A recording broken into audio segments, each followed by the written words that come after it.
Hello everyone, welcome to What If Issei Was Cheated and Became Red Dragon of Remnant Part 10. Before we start, please go support ZBX6779 for writing that awesome fanfic. Now let's begin. Part 24.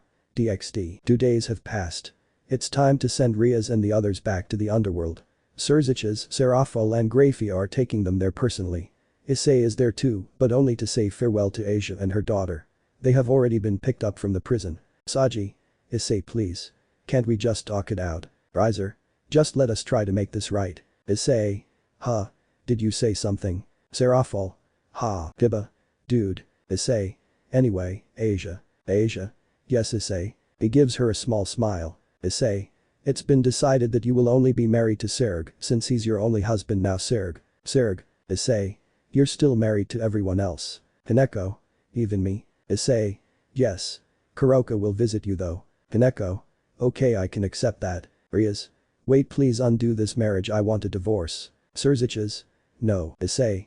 Asia, take care of yourself and Aurora. She gives him a small hug. Aurora grabs his jacket with her tiny little hands. Issei. She gives him a small smile. Asia. You can hold her. Issei. Wait, She already handed her daughter to him. He held her in his large hands and she fits perfectly. Issei smiled as Aurora used both of her hands to wrap them around his index finger. Serafal started recording it on her scroll which she got a while ago and sent it to Team rwby, JNPR and others. They find this to be a beautiful moment but still kind of insulting, even. Issei was already attached to her and smiled at her. Riaz and the other girls were so jealous and upset with themselves. If they didn't hurt him then they could have had this moment with him and their kids. He hands her back to Asia. Issei. She's not afraid of me. Asia. She has no reason to be. You'd never hurt her. Issei. All of you listen up, if anything happens to Asia and Aurora, I'll be using your guts as grim bait. Chills go up their spines. Riser. X.Q's me. Issei glares at him. Issei. I'm sorry, did I freaking stutter? I said. If you hurt them, you will experience pain and torment beyond anything you can possibly imagine. Your body will be torn apart piece by piece as you beg for a mercy that will never come. I will add your screams to my gosh darn playlist and will see your head mounted on a fudging pike just like Adam Taurus's. Aurora giggles and everyone else gulped. Surziches, Grafia and Serafal, who is still recording, are holding in their laughter. They are proud of Issei, he's not a simp anymore. He's thinking about the well-being of the infant and her mother. They know that Issei is a lot more merciless now, so Riaz and the others better stay away. Issei. I'll be watching. They teleport the 13 back to the underworld. Serafal. So much high school level drama. Grafia.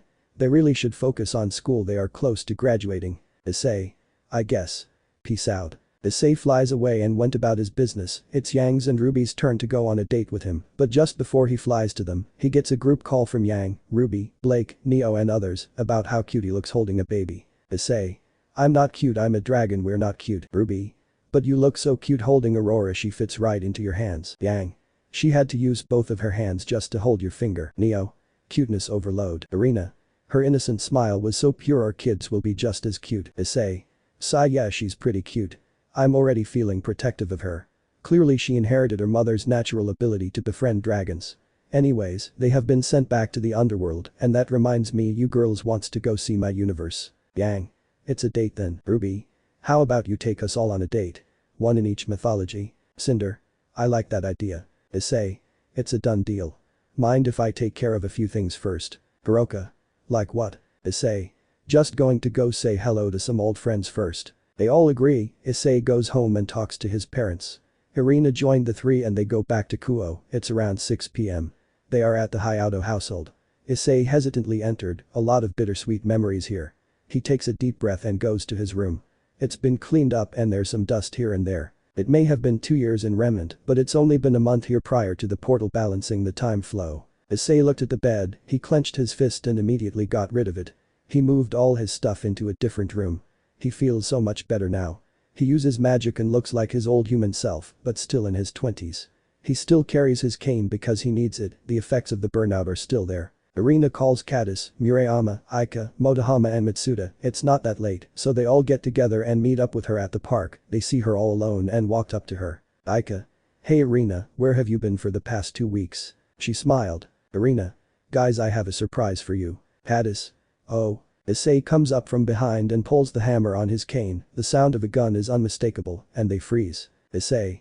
Turn around slowly. They are scared, but Motohama and Mitsuda immediately turn around, they punched Issei who proceeded to block their strikes. The girls backed away and Irina is impressed. So is Issei. Issei. Not bad bros. They finally register that familiar yet different voice. Issei puts the safety back on. Murayama. No way. Hades. Is that Aika? Really you? Mitsuda and Motohama. Issei you bastard. They tried to punch him again, but he blocked it. Issei. Now is that any way to treat your bro? Mitsuda. Don't scare us like that. Motohama. We thought someone was trying to kill us. Issei. Ha sorry but I couldn't help myself. Oof. They tackled him onto the grass. They pile on top of him. It's their version of a group hug. Aika. Where the hell have you been? Murayama. You disappeared for about a month and a half. Mitsuda. Then you show up scaring us half to death. Hades. Not cool Issei. Issei. Haha sorry I missed you guys. Motohama. We missed you too. Good to see you're back. They all get off and help him up. They can finally get a good look at him, he's taller now and has a small beard. Aika. Dude, you got taller and have a beard. Hades. You look like you're in your 20s now. Issei. Irina I think we can tell them. Irina. But only them. Motohama. Tell us what? Issei looks around and there's no one but them. He slowly undoes his spell and his dragon form is revealed. Issei spreads his wings and unwrapped his tail that was around his waist. Irina shows her wings and halo. Aika. Am I hallucinating? Motohama. Depends, are you seeing Issei turning into a dragon and Irina into an angel? Murayama. So I'm not the only one. Hades. Huh. Motohama. What the hell did we eat for dinner? Acid. Issei. Haha no, it's really me. I'm not human anymore, I'm a dragon and she's an angel.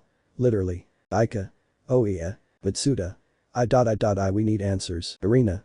Keep your voices down. Issei opened a portal and they go to the rooftop of his house. Murayama. Did we just teleport? Issei. Yes. We have one big story to tell you. They sit down, Issei, and Irina tells them the truth about the supernatural and Remnant. The five are happy to see him return, but they have too many questions. Murayama. That's quite a bit to take in so while we were in Kyodo. Irina. That's right. Issei, myself and the orc members were fighting. Aika. But what led you to become a part of that? Issei lost his smile but will give them a real answer. He shows them the gauntlet. Issei. Because of this. This is or should I say was the boosted gear. The entire orc save for Irina are devils.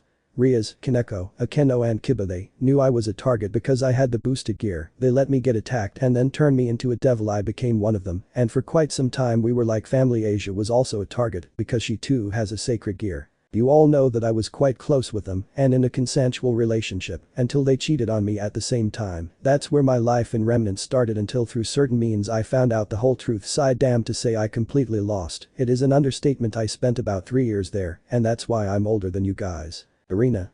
The 11 out of the 12 were locked away except for Asia. She's the one who helped save Issei's life back there and also because. Aika. Because. Issei. She was pregnant. The 5 were shocked. They never believed the rumors, but Issei confirmed it. The students noticed that she had this glow about her, but her guilt was too easily visible on her face. Issei. Ria's cousin is the father. Asia named her daughter Aurora Argento Bale. She's pretty cute. She had to use both of her tiny hands just to hold one of my fingers. Speaking of which, how did the baptism go? Irina. Perfectly. Issei. That's a relief. He smiled when he talked about her. Irina. Still it's adding insult to injury. It's just messed up. Issei. I'm over it. So anything interesting happen after I left? Mitsuda. Just what you would expect. Rumors. Irina. There were a lot. Issei. Be that as it may, I do see one big change. Aika. That would be. Issei. To see all of us getting along. Irina told me that you guys became good friends. Mitsuda. Yeah we did get along, ever since we stopped being pervs, it's been so much better, but now that you're back, it's perfect. Murayama. Once you look past their perversion, these two are actually decent people. Motohama. Can't tell if that's a compliment or an insult. Mitsuda. It's both. Motohama. Let's just move on from that topic. So Issei, since you're back, will we be seeing you around school? Issei. I think I'm a little too old for high school now and I can't go to college since I didn't finish high school. At least I'm a huntsman. It's a necessary job in Remnant. So. Hades. You're leaving again? Issei. Not right away. This place is still home and there's no way I was going to leave you guys for good.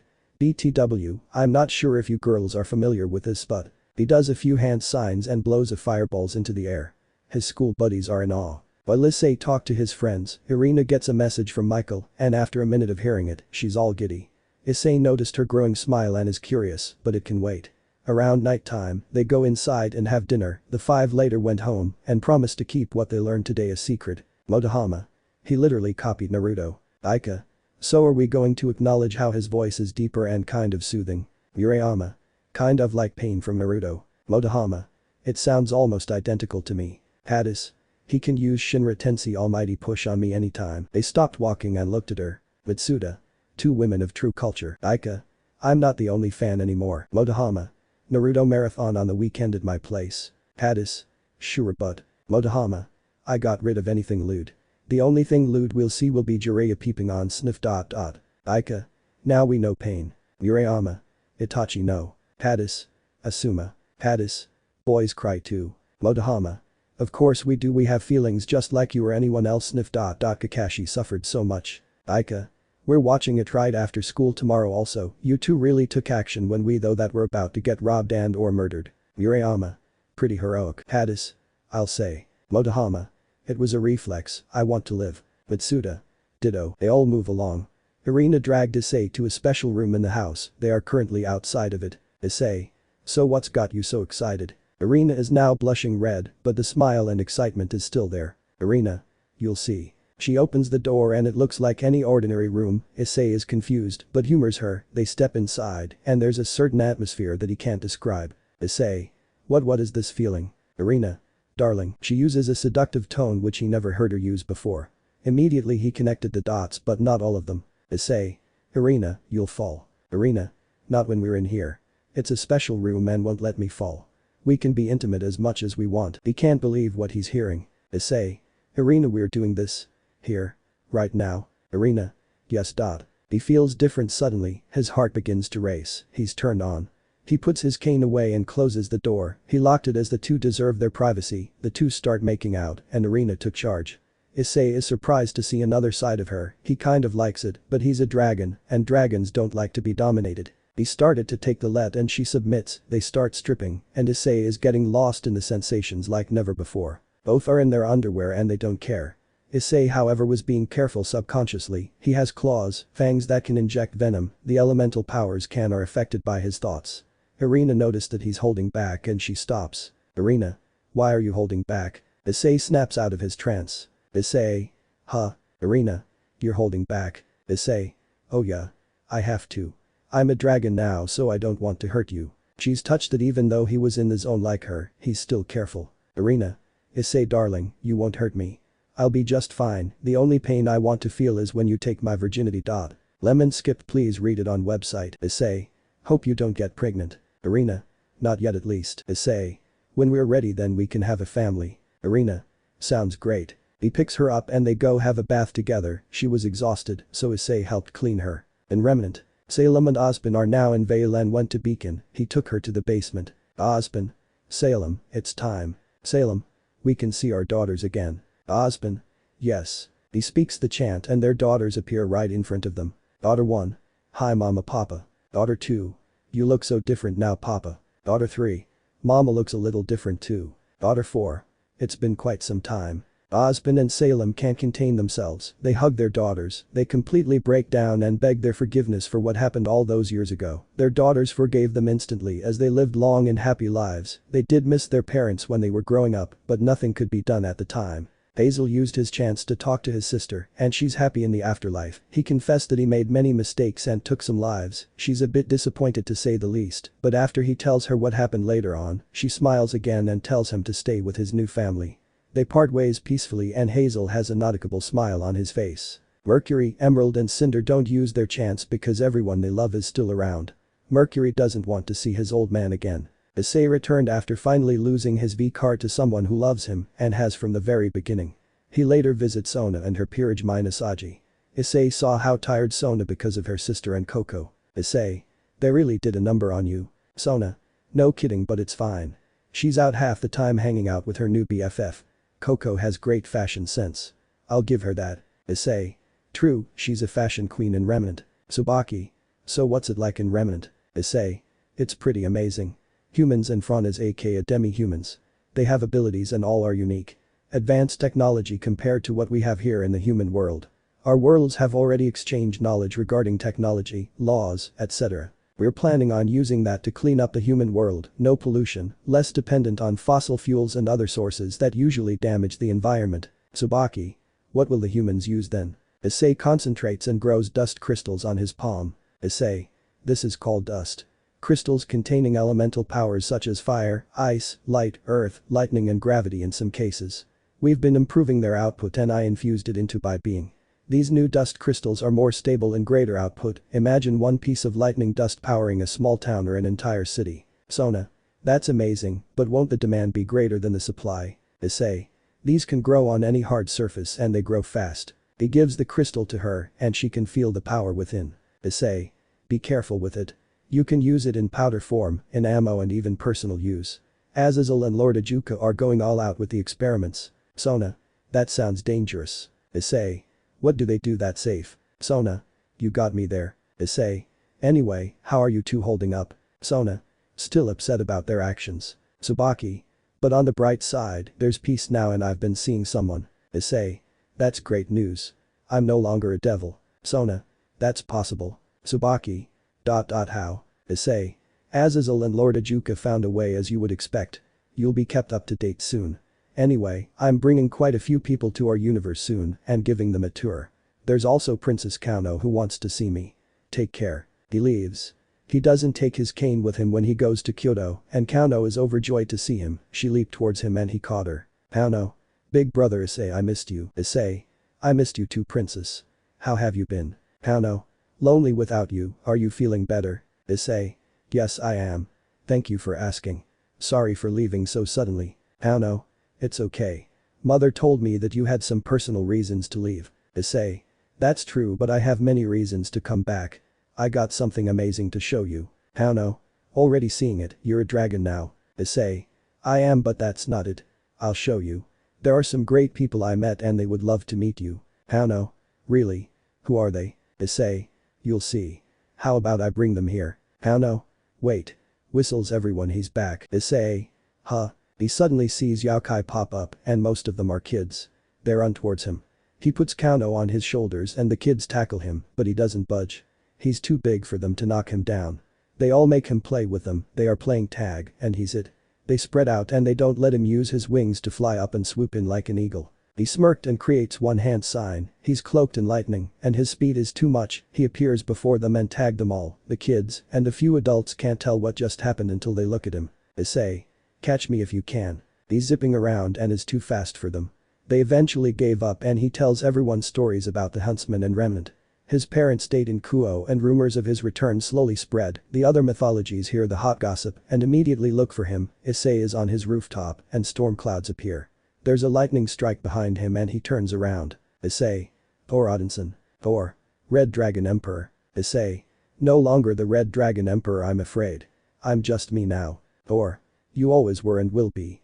You never cared much for titles. They walk up to each other and give each other a bro hug. They catch up and Issei tells him about Nora.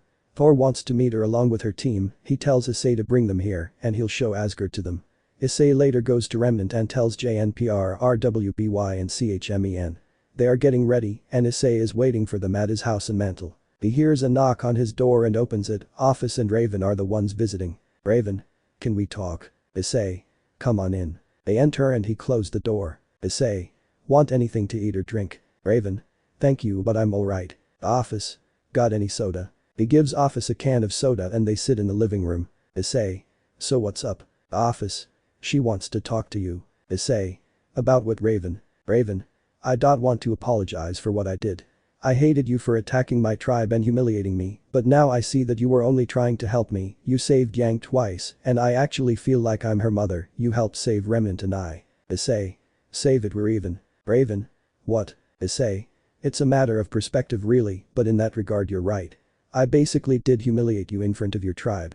You pulled a fast one on me and brought about my past in front of everyone, the fact that I lost control was mainly because of those backstabbers showing up, you two just pissed me off and I took my anger out on the Grim and Salem. Luckily Office and Great Red stopped me after I lost control and it all worked out. I'm glad you are with your family again, both the tribe and your daughter, along with your ex-husband and brother. You're not related to Ruby in any way, but she's family, right? Raven. Yeah. I appreciate everything you've done for us and Remnant. He simply nodded. Raven. So Yang told me that she and her friends are going to your universe right away. Issei. Yeah. They should see everything my universe has to offer. The brother gods already did. Office. They are learning. Issei. It took a lot less to convince them that they can do better. Haha. Raven. Still can't believe that you beat two gods and that volley guy at the same time. Office. Even though I gave him some of my power. Issei. Even I can't, but good thing is that I don't have that power anymore. Drake is free and the boosted gear is just a gauntlet now. Both universes are safe and I can take the girls on a date without any trouble. Raven. Speaking of trouble. Issei. They have been sent back, they won't be bothering me anymore. Asia is now a mother and she'll do great. Office. Office. Yes. Issei. Nice punishment. You probably stopped Riaz and Sarah Galong Riser and Ravel from having kids. Nice work. Office smiled. Office. Thank you. If children are born from such a union then it'll just be hell for them. Issei. Speaking of kids, are we expecting an official third dragon god anytime soon? Office does a spit take all over Raven. Issei is barely keeping a straight face. Office. How do you know about that? Issei. I was looking for you in Great Red when I noticed that you two suddenly disappeared. The dimensional gap is not the best hiding spot. Hahaha. Office. It was still fun. Raven. Okay, I don't need that image in my head. The dragon god of infinity just sprayed soda all over me. I'm going to go home and wash up. Issei, look after Yang and Ruby, they are good girls and they have something to show you, they'll need you afterwards. Issei. Thanks for the heads up. Raven. I hope I get to see your universe too one day. Issei. You just might. Raven opened a portal and before she can teleport to Yang and Ruby, Issei stops her. Issei. Oh, Raven. Raven. Yes. Issei. Won't you sing me a happy song? Raven. Buck you. Issei. Ask Yang if she's cool with the two of us doing it. She glares at him then walked through the portal. As soon as it closed, Issei laughs out loud. Issei. Ha, that was brilliant. Office. Comedy gold. Hahaha. Office. You seem different now and I'm not talking about what just transpired. Issei. Like you, I'm not a virgin anymore. Office. High five. They high five and have lunch together. Office. So I heard you held the little one in your arms. Issei. Yeah. Aurora is too cute. She'll be well looked after and if not then those idiots will be grim lunch. Office. You really don't care about them anymore? Issei. Nope. You can even undo your spell on their wax sticks and clams, I don't give a grim's ass. Office. Are you sure? Issei. Well, the damage is done so it doesn't matter now. They are stuck in that marriage, so let them have their pure blood devil kids or whatever. Aurora can have cousins with whom she can grow up with. I still appreciate it. Office. What you did for me. Office. That's what friends are for. Issei. When you were distressed and having trouble fighting Salem, why didn't you just call out to me? Issei. Office, you single-handedly saved our universe and helped me find my second home. It's not right to let you do all the work. I wanted to make Remnant peaceful, not just because it needed saving, but because you like this world. You recommended it, it was going to war so I put an end to it. Office. That I can understand. He gets messages from the others and they are ready. Issei didn't tell Nora about going to visit Thor, who is eagerly awaiting her arrival. They are all dressed up and meet him by the portal. Blake along with her family and familiar are there too. Issei will take them to Kyodo first. John is carrying a few important things. He's memorized per his cravings and timings. He has a snack pack and a small folding chair. Issei. Everyone ready to go? Everyone? Yeah. They all go through the portal and appear in Kuo. It's pretty ordinary. Issei. This is my hometown, nothing special about it, so let's get to the real spots as soon as my parents arrive. Within seconds they appear out of the blue. He opens a portal and they go through it, they appear in Kyoto, and they are amazed by the difference between Kuo and Kyoto. Blake and her family are left in awe. Kuroka knew that they would love it. Kano comes over as she noticed the new arrivals, she's been expecting them. She welcomes them and can't help but see how much Blake and Kuroka resemblance each other. Kano. Big sister Kuroka has a twin. Blake bows to her. Blake. Pleasure to meet you, Princess. Holly. She's so adorable. Ira. It's an honor to meet you, Princess. I'm Chief Gira Belladonna, and this is my wife Kali, and my daughter Blake. Kuroka is also part of the family. Kano. The honor is mine, Chief. Wait, you're a chief. Then is big sister Blake like a princess? Kuroka. In a way she is. Blake. Kuroka, I'm not a. Kano. That means you're a princess too. Kuroka. That backfired. Isaka appears. Isaka. Sweetie, did you welcome our guests? Kano. Yes, mother. Would you all like a grand tour? They all agree and spend the whole day learning about their culture, way of life. The Belladonnas and Yusaka have tea. Blake and Kuroka see Issei hanging out with Neo. She's eating all kinds of ice cream with other kids.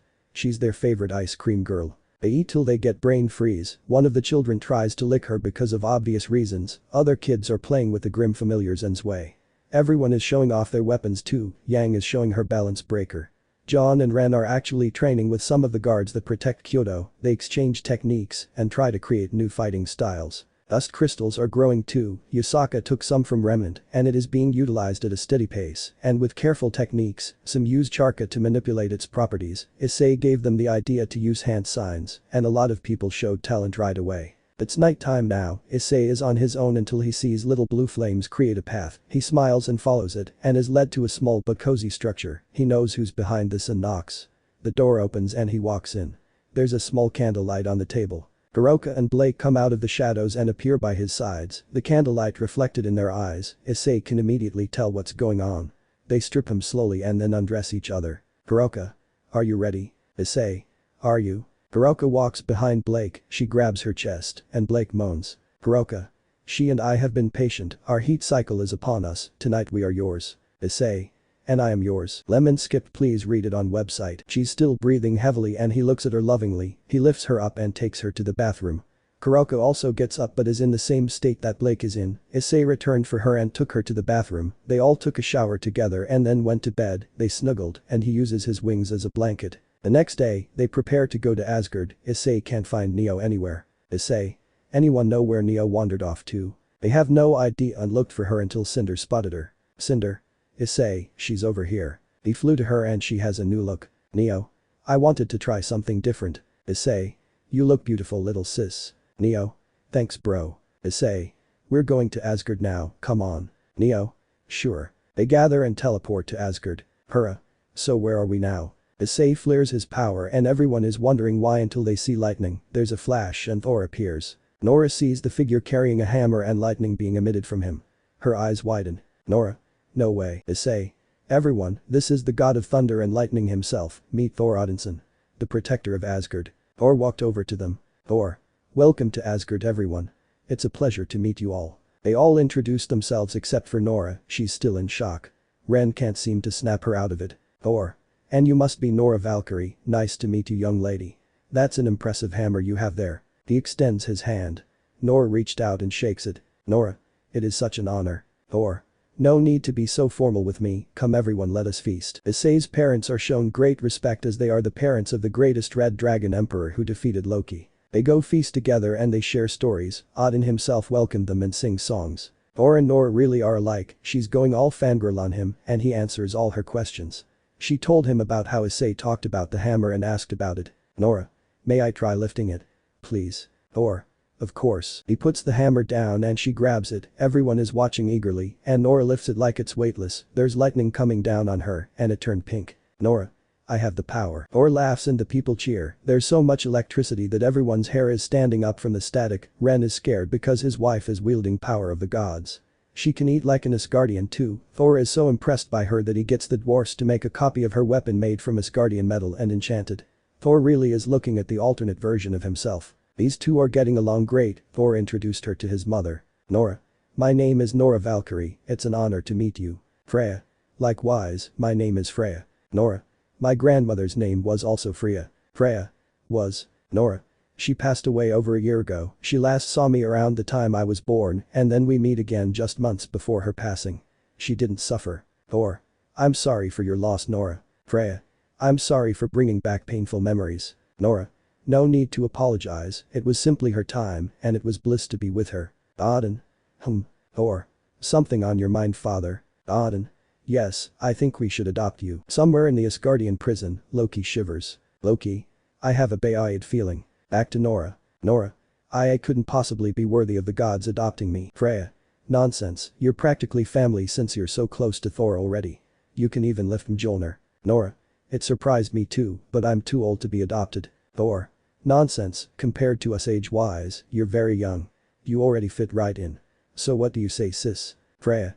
I would love to have a daughter. Odin. Same here, but it's your choice Nora. Nora. Well who am I to defy the gods?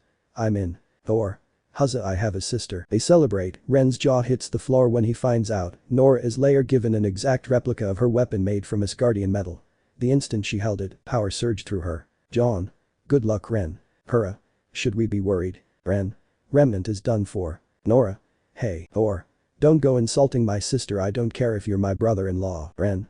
It was a compliment, I'm not going to insult my wife now or ever. Nora. Oh. Or. In that case, carry on.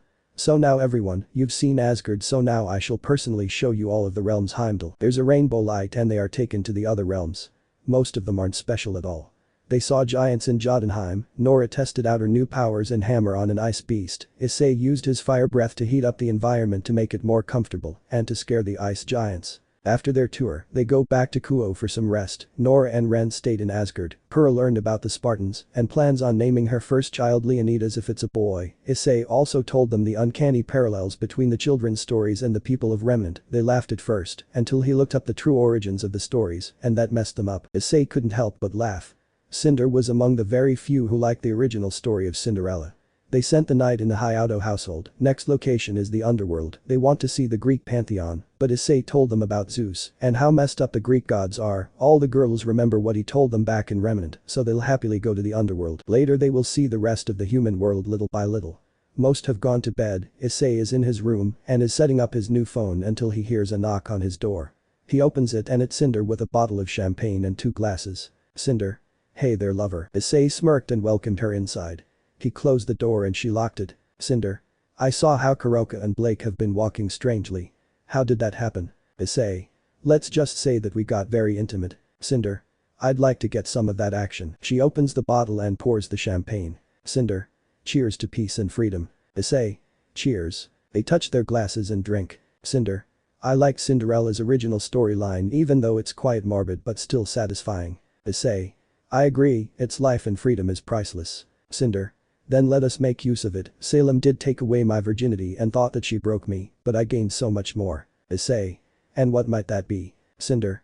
Clarity, love, a stronger will, a family and you. Issei. You chose to become more all on your own, but that's so damn hot. Cinder. Let us make great use of our time together. Issei. As you wish, love. Lemon skipped, please read it on website. Issei. So did you enjoy seeing everything so far? Cinder. Loved it, but this is my favorite part. Issei. Damn, you sure know how to make a guy happy. Cinder. And you sure know how to make me scream during Hex. Issei is left speechless as that's a huge compliment. Issei. Well Cinder. Yup, you're cute. Hahaha. Issei. Ditto. Cinder. You know, we can really show Zeus how to really get it on. Issei. That god is too horny and that's coming from a former pervert. Cinder. If he tries anything out of spite and jealousy, then we can teach him who's boss. Issei. I may not have the boosted gear, but I can still kick ass. Cinder. What method will you use? He flashes his fangs. Issei. Venom, I got the venom, he won't know what hit him. Cinder. Smirks, he shall know true pain. Good night, love. Issei. Good night, babe. They got to sleep. With Ruby and Yang. Ruby. When do we show him the video? Yang. When the 3 of us are alone, so hopefully tomorrow. Ruby. Cool, did you feel a constant slamming sound earlier? Yang. Yup. Ruby. So glad I'm not underage anymore. Next stop. The Underworld. Part 25.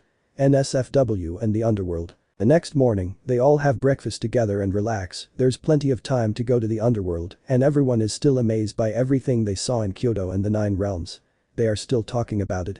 While they do so, Issei is planning on visiting Tannon. It has been quite some time since they last met. Around sundown, Cinder is on the roof and is planning on using her one chance to talk to Rhodes again, the huntsman who trained her when she was a kid. She's still guilt-ridden about killing him, and even in his final moments he tried to help her. She's thinking about how everything changed all because Issei came to the Remnant. She looks at her hand and exhaled a small flame. She can feel a different kind of magic, Issei's magic. Irina showed up. Irina. Hey Cinder, dinner is almost ready. Cinder. Huh. Oh okay. I'll be down in a few minutes. Irina. Okay, spill it. What's bothering you? Cinder. Nothing, just getting used to these changes. Irina sees her glowing eyes, she can sense her magic, but it's low level for now. She can see her fierce glowing golden eyes and claws. Irina. Gotta admit, you pull off that look. Cinder. Thanks. He and I accidentally mixed our auras and this happened. Irina. Yang and Ruby also did the same, but their changes appeared much later on. Cinder. That's because he and I used a more direct method. Irina. Hahaha nice. He's pretty awesome in bed. Cinder. That he is. Arena. You know devils have a low birth rate, but he's not a devil anymore. Cinder. He finished inside of you too. Arena. Yeah, it was amazing. I wouldn't mind if we have kids, actually I would love it. She starts daydreaming about what their kids would look like. Cinder has mixed feelings about it. Cinder.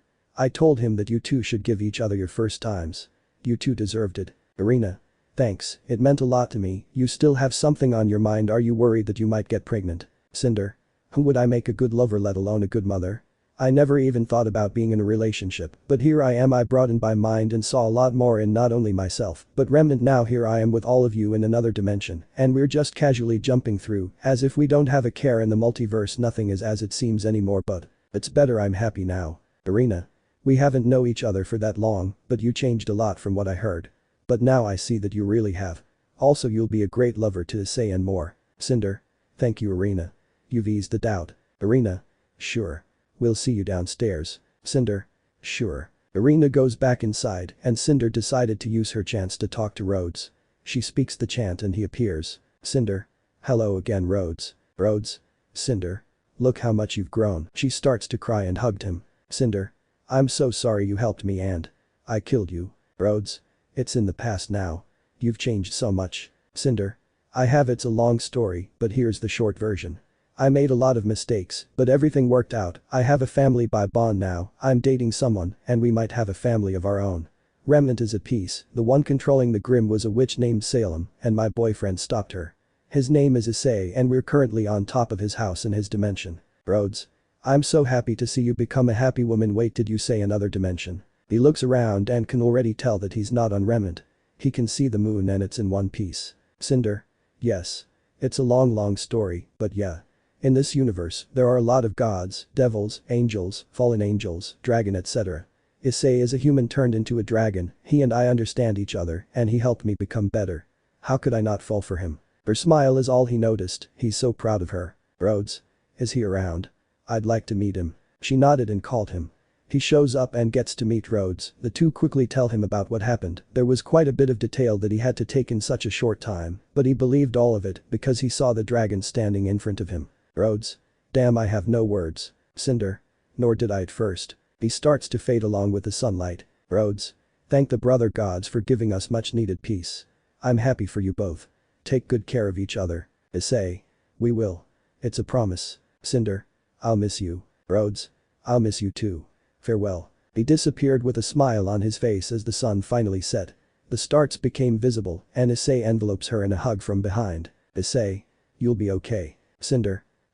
Yes, I think I'll be just fine. Issei. You hungry? She nods. Issei. Come on, dinner is ready. Neo is anxious for dessert. Cinder. She's going to get sick if all she eats is ice cream. Issei. She's still a kid at heart. Come on love. He lifts her up and carries her bridal style. They all go and eat dinner together. It's so lively in the Kyodo household.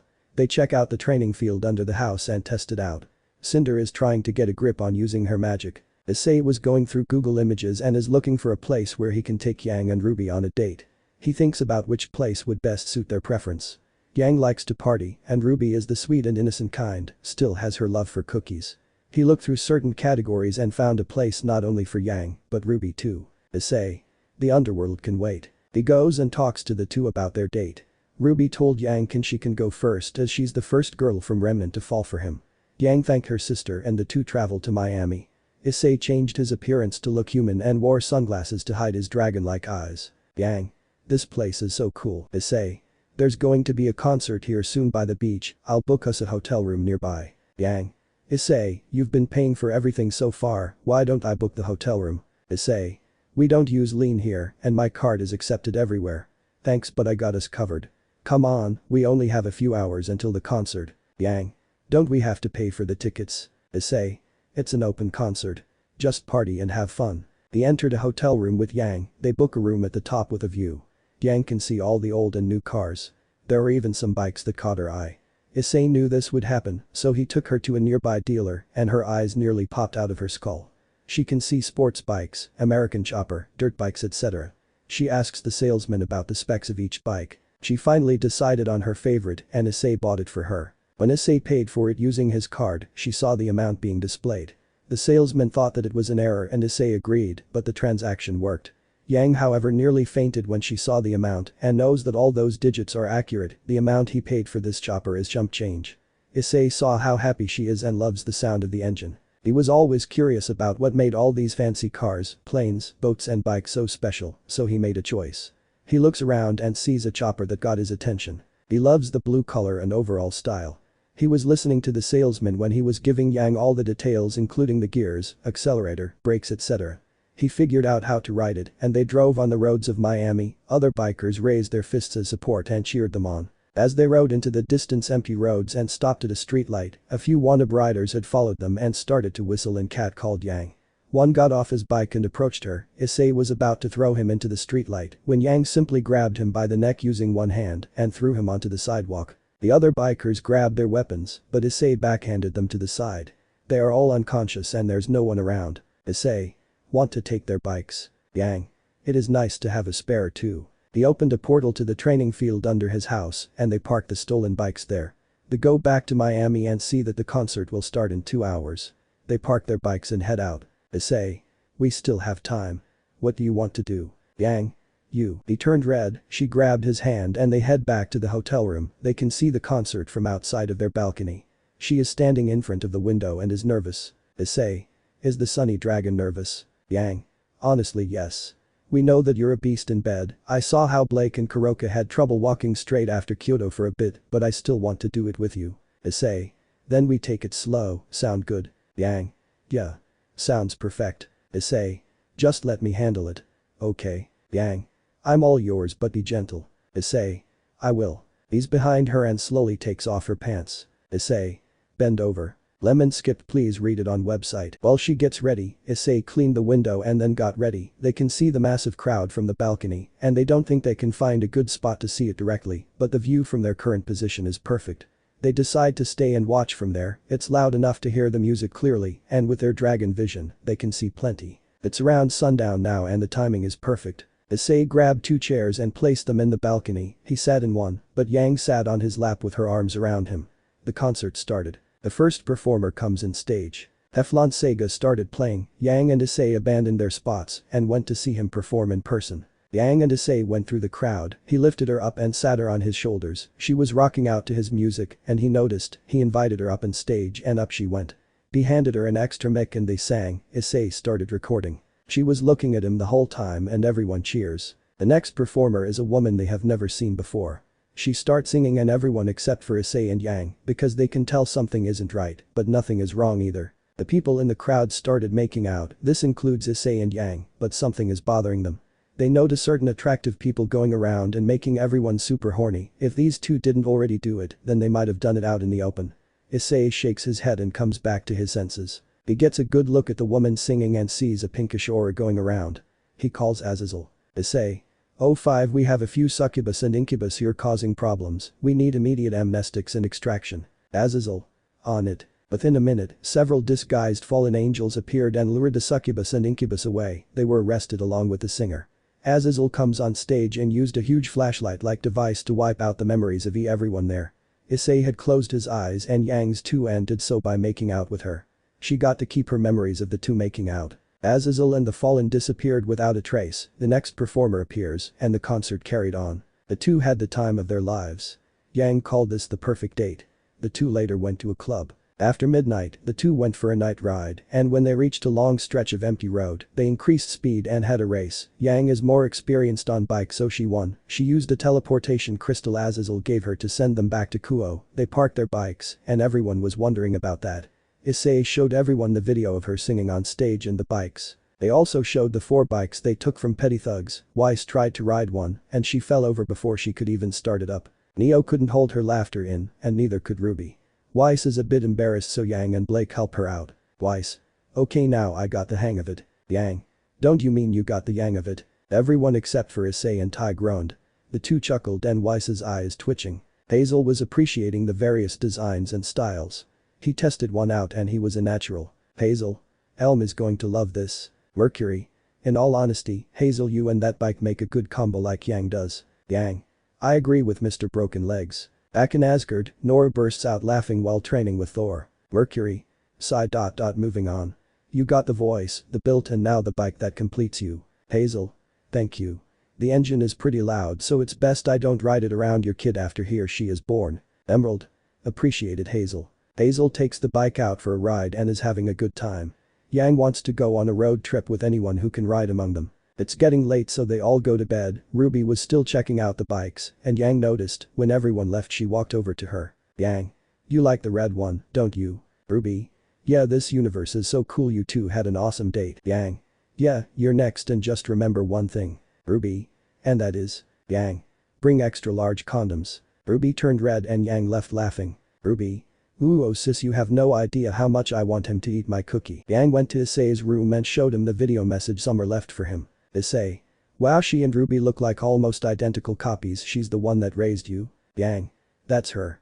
Raven is my biological mother, but Summer Rose raised me as her own. Now she's gone, my bio mom is back and we have a good relationship, but I feel like Ruby was cheated out of having a mom. She didn't get to know her growing up. Issei. She didn't at first, but through everyone else, she knew her and remembers her. I think Raven had the same feelings you have about Ruby not having a mom, so she used her chance to bring back Summer. Ruby did get to see her mother and received what every child wants. Yang. And what's that? Issei. A parent's love, she got a lifetime of that in the short time she could. She's so proud of her and you. She's at peace knowing that the family is together and both of her daughters are all grown up, became great huntresses and did their part in saving Remnant. Yang is crying as she thinks about Summer Rose. He's right, Summer was so happy and at peace, her sacrifice wasn't in vain at all. She cried into his shoulder and then fell asleep in his arms. The next day, Issei took everyone to Switzerland and they got to drive sports cars. Gura got to test an off-road vehicle because it's the only car he can fit inside.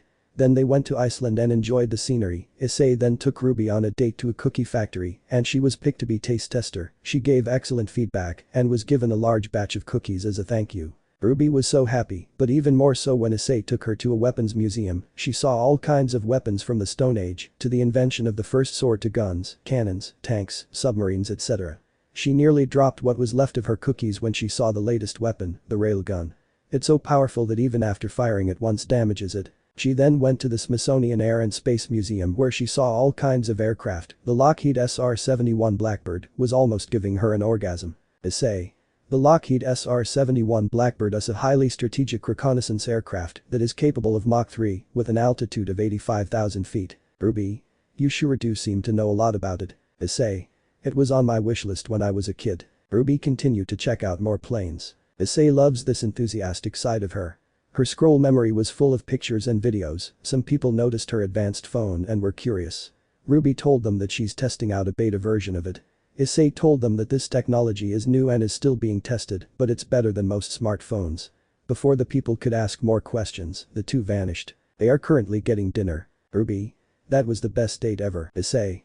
Glad you had fun. They later went to Iceland. She dragged him away from the others. Ruby. Ahem ahem. Issei. He looks at her and she's holding extra large condoms. Issei. Very well then, where do you want to do it? Ruby.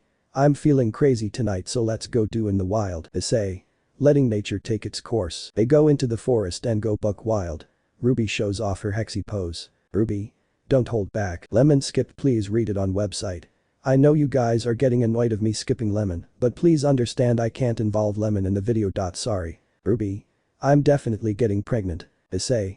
Sorry, us dragons can't hold back sometimes. Ruby. Don't ever apologize for that.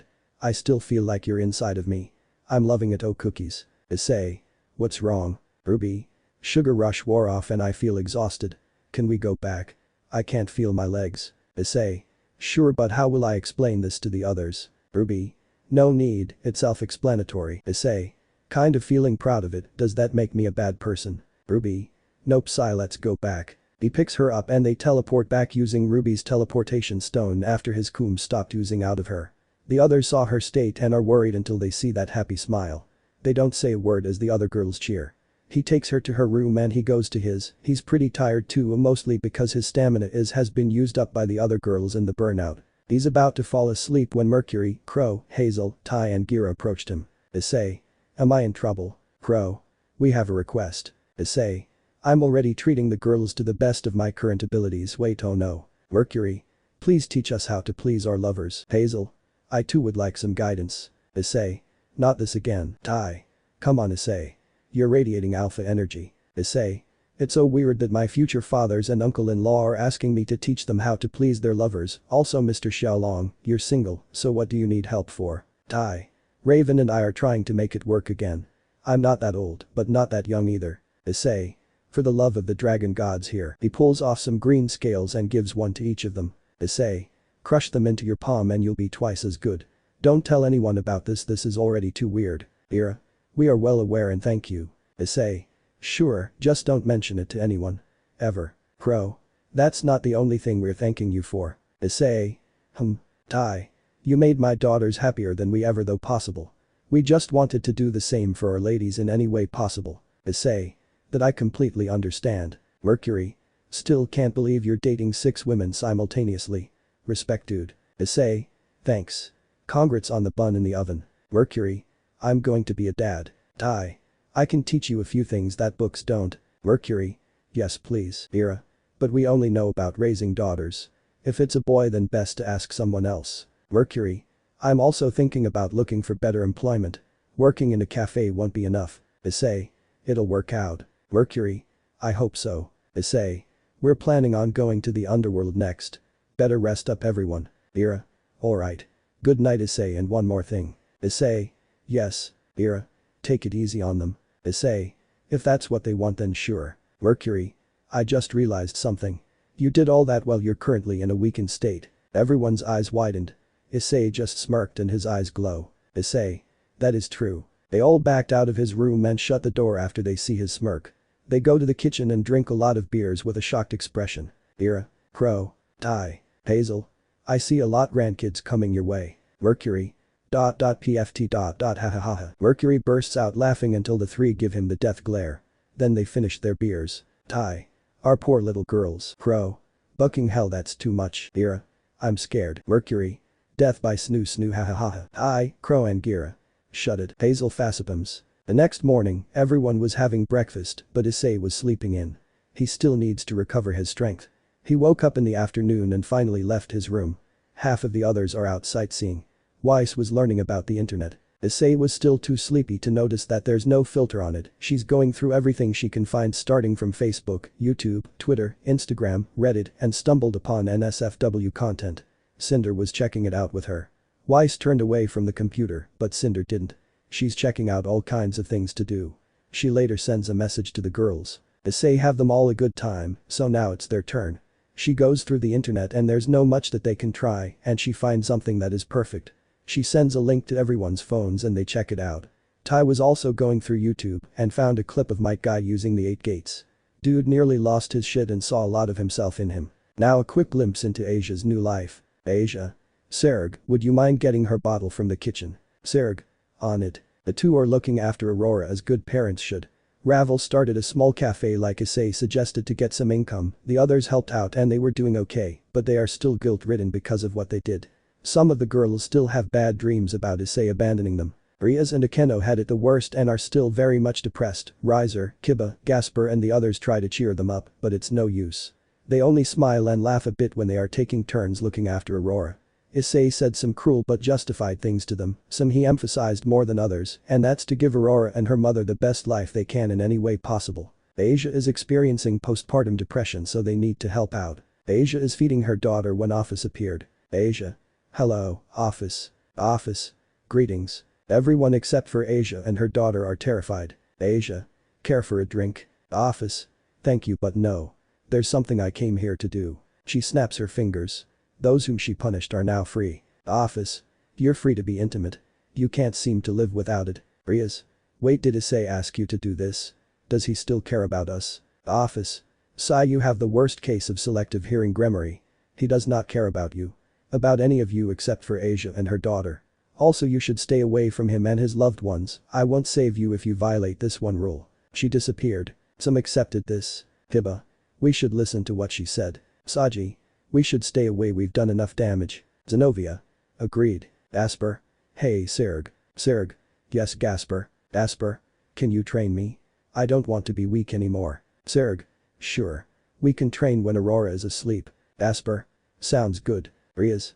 Are we just going to forget about everything? Roswis. No Rias, we can't, all we can do is accept our mistakes and move on, we screwed up, we deserve this. Riser.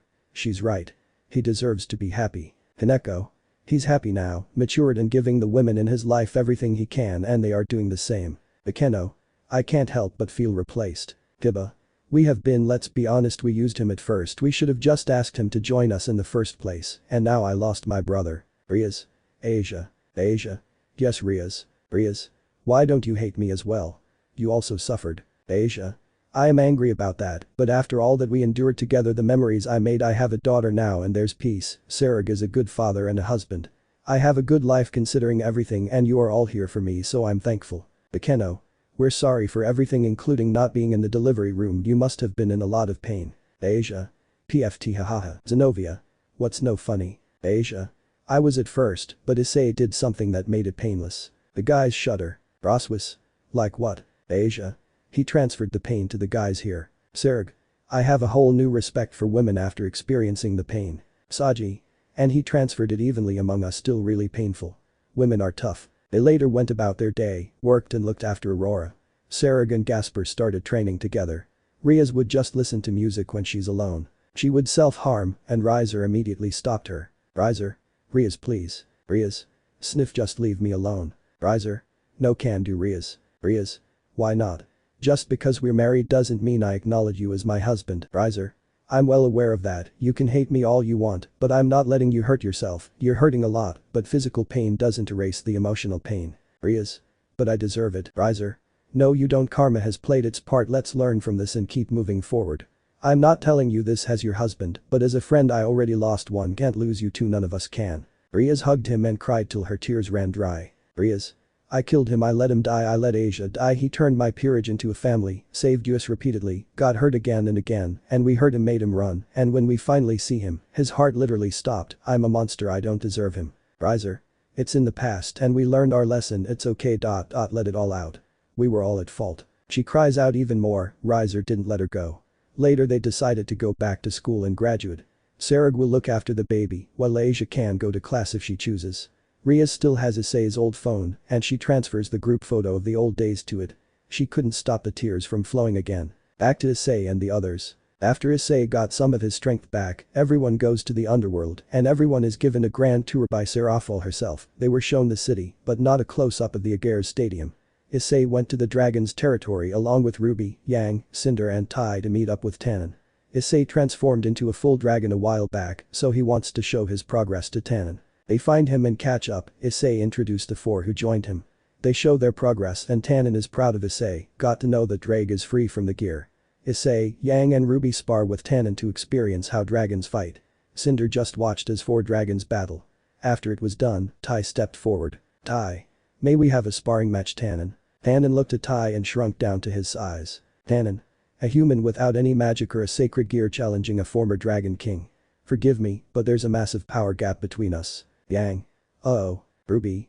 Now you've done it. Tannon. Everyone backs away. Tai takes a stance and his red aura erupts.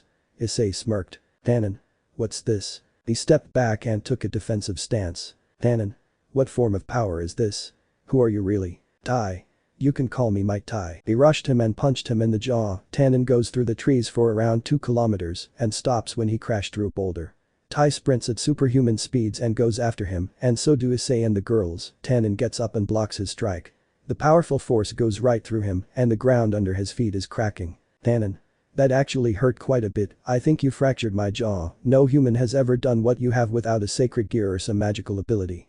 You're the first to do so. Tannon cocked his fist, but Tai used his super speed and kicked him in the gut. Again Tannon can feel the pure force, the precision and technique mastered by years of fighting experience. He smiles as he looks at his opponent. Tannon.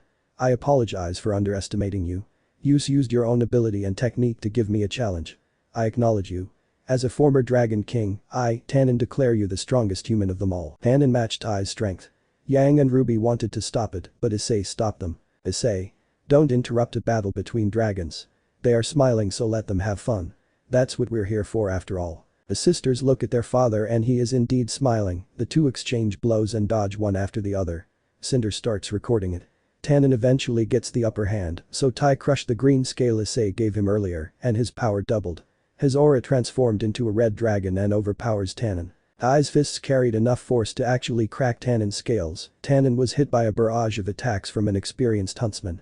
Tai used all of his strength to deal one heavy blow to Tannon and end the match because Tannon is still standing. Tai went full speed and kicked Tannon in the ribs, who coughed up blood as he was being pushed through the terrain. His ribs broke and finally crashed into the mountain nearby. Tai was exhausted and his aura broke. His daughters flew over and helped him up. Tannon gets up and walked over to them while holding their ribs. His breathing is labored and painful because of his ribs. Tannon. Huff, any more force and I could have died. Our spar was short but an excellent one nonetheless. You are welcome here from this point on. Enjoy your time, fellow dragons. He flies away. Issei. Well, looks like you're not only the strongest human but a fellow dragon now. Tai. I'm honored. Cinder. Might Tai. Issei. You saw Guy Sensei use the 8 gates on YouTube. Tai. Yup, he's my favorite character. Yang. The 8 gates. Ruby. Who are you talking about? Issei. Oh, you'll see. It's a great show. Let's go back. Surzich has invited everyone to dinner. They go to the Gremory household and meet Ria's parents. Milikus is overjoyed to see Issei return. He didn't leave his side for not even a minute. He introduced Milikus to everyone and they shared stories. All was going great until Milikus asked Issei why he left. The whole room went quiet. They feared that Issei would be upset, but he smiled. Issei. Well, I left because I had a falling out with your aunt and her peerage. That also includes your cousin Serg, Saji, Riser and his sister. There were some heated arguments and we saw that our relationships could not be saved. Everything suddenly changed and so did I wasn't meant to stay with them for long. I'm sorry for leaving, but I had to so that some semblance of order would return. Milikus. I don't really understand. You loved my Aunt Ria's. You two were practically engaged. Surzich's. Son, let's not. Issei. It's alright. He deserves an answer too. Milikus, your aunt and I fell in love, but it wasn't meant to be. We fell out of love. The other women in her peerage also shared her feelings, but that too wasn't meant to last. The love we shared was forced. Love like that never lasts, it should be mutual. That's what I have with Ruby, Yang, Blake, Kuroka, Irina and Cinder. I also saw that I was being used for my power and out of self-respect, I wasn't going to let that happen. That's just one of several real reasons I left. I had to figure out who or what I am after I left. Milikus. Did you? Issei. Yes, I did. Everyone does at some point in their life. Milikus. Okay, I kind of understand. Issei. You always were the smartest boy I ever met. Milikus. Thank you. Also thanks for the knife. Issei. Did you learn any cool tricks? Milikus. Mother showed me a lot of tricks. I'm still practicing the complex ones. Rafia. He's as good I am. Issei. No doubt. Milikus pulls out the knife and does a few tricks. Neo. Now that's really cool, can you teach me? Milikus. Sure. Surzich's. That reminds me, time FKR dessert everyone. The staff bring in all kinds of desserts. Neo, Surzich's and Milikus have discovered their mutual love for ice cream. They ate so much that they got a major brain freeze. Holly. Are you alright? Surzich's. Yes, we'll be fine. Thank you for your concern, please carry on, this hurts more than saying go. Ouch. Rafia. Oh dear. Issei. Oh, the nostalgia. Mercury pinched his leg to keep himself from laughing, as did quite a few others. Surzich's parents laughed quite a bit at their son's embarrassing moment. Irina. How's it nostalgic, darling? Issei. Remember when you and Zenobia came to town looking for the holy swords? We saw you two wandering around and we got lunch. You asked God to bless us and I got a headache. Saji and Kaneko too. Haha. After their meals, those from Remnant are currently showing the kids of powers they have. Issei was sitting with Surzich's parents. They apologized for what Rias did, but Issei told them that they aren't responsible for her choices. Issei is happy to be back and goes to check on Tannon. As soon as he reached the dragon territory, he finds Drake and Tannon chatting. Other dragons are there too, like Tiamat, Yulong and Vali. Issei. Glad to see everyone is getting along. Drake. About time you showed up. Tannon told me you can transform into a full dragon. Issei. I can. Ali. Show us. Issei. Very well. He transformed into a dragon. The power of the dust crystals and the power he took from Vali are visibly glowing. His size is large to most, but since Issei is still young, he can grow even larger. He changed back to his old form as he can't maintain this form for long, he's taking deep breaths to recover his strength. Yulong. One transformation drained your strength. Issei. It's not that. I'm still recovering from overexerting myself, it's been close to a year, but I haven't gotten much of my strength back. Tiamat. Drake didn't tell us much about what caused your enraged state, but we know it took the dragon gods to stop you. All we know that you dealt with the curse. Issei. Not anymore. The curse has been broken. Yulong. Better than your heart, young dragon. We met the brother gods. They are far less arrogant than most gods. Drake told us about this place called Remnant and how you worked with Great Red to free him. Ollie. Speaking of which, when are you going help me free Albion? Issei. First you'll need the dragon gods to help create a new body for him. The next is a seal deep within the gear, you have to astral project to find it and then find a way to release it. The seal may be very different from the one within the boosted gear, so good luck. Ollie. Issei. That reminds me. These will be used soon. Albion. What will? Issei grows dust scales and plants it on the mountainside. Issei. Azazel is already utilizing these, and so am I. He does some hand signs and there's lightning in his palm. He hits a boulder and it's destroyed. He does more hand signs and used a number of different techniques like spitting high pressure water, created meteors and such. Ollie. Hi Auto. Issei. Yes Volley. Ollie. Could you stop getting a power up for 5 minutes? Issei deadpanned. Issei. Nope. Almighty push. He used a gravity spell and a powerful force pushed Volley out of the dragon's territory. Even the other 5 dragons had to dig their claws into the ground to stay in place. Tannon. Very impressive. You shall be a very powerful dragon once you regain your strength. You just need to train again. Issei. I'd like that. Tannon. But it'll be more intense than last time. Issei. I figured. Active Volley. He stopped himself mid-air and cursed. Then he feels a familiar presence. Weiss is nearby. He cheers up and dusts himself off, flies to her and takes her on a date. They go and watch a movie together. Issei was just now talking with Drake about the future. Drake. Yang's father actually broke Tannon's ribs. Like you, he's got the soul of a dragon. Issei. He launched himself off of Atlas while choking Salem, then went through a mountain. It's no surprise that he did that to Tannon. Drake. So how's it going with the girls? Issei. It's great. Can't complain. Drake. It's good to see that you're doing much better. Why do you still wear gauntlet? Issei. Sentimental reasons. I also used it to screw with the traitors, hahaha. Drake. I heard, they deserved it. Issei. What will you do should they appear again? I fear your path will cross theirs eventually, no matter how far apart they are right now. Issei. Not sure if I'm being honest. We'll know when it happens. Drake. That seems to be the only course of action. Issei. Hey Drake, can you teach me how to use the Dragon's Gate? Drake. Very well. Issei begins his training. Tiamat told him of the dragon apples that grow only on their territory. Issei ate a few of those, and the effects of the burnout reduced. He feels better already and planted the seeds from the eaten apples. He later goes back to the others. Yang. There you are, where did you go? Issei. Just talking to Drake. He's back at the mountain with the other dragons. So what do you think of this universe so far? Cinder. It's amazing, we've seen so much good stuff everywhere we've been to. Ruby. But the stadium was left out. Issei. It's just an empty stadium for a raiding game, like our arena we have for the Vital Festival. Kuroka. Issei, we should tell them. Issei. They don't need to see that, it'll give them nightmares. Blake. We can handle it. Cinder. I agree with Blake. Issei. Fine, one quick glimpse is all you'll need anyway, don't say I didn't warn you. Ruby turns into a dragon and they all fly on her back, they land on the stadium and she changed back. They go through a passageway and make their way inside. Then they suddenly feel like death is right in front of them. They approach cautiously and see Trihiksa sealed away. All but Arena, Kuroka and Issei ran out, their skin is pale white from fear. The 3 follow them. Cinder. What is that thing? Issei.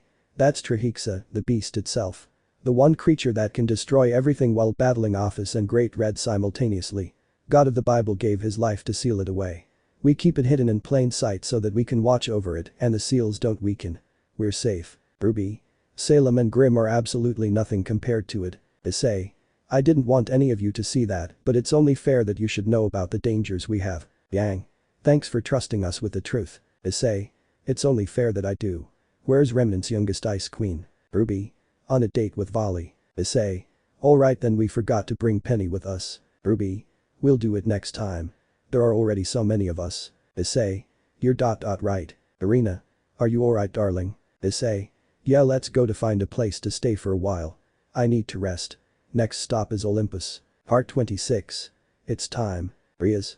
Issei, my husband. Issei. Riaz. My wife. Riaz. Let's make our wedding night one we can't forget. Issei. You want a child? Riaz. Yes, I want to bring our child into the world. Issei. Then what are we waiting for? Riaz. Do as you please with me. Riaz. Issei. My lovely Riaz. Riaz. Issei. Riaz, wake up. Her eyes opened and comes back to reality but not completely. Riaz. Wait, Issei. Where are you? Akeno. Riaz. Riaz looks at her. Riaz. Where's Issei? he was just here. Akeno. Get a hold of yourself, it was a dream. Rias. No, it was real, it was real. Akeno.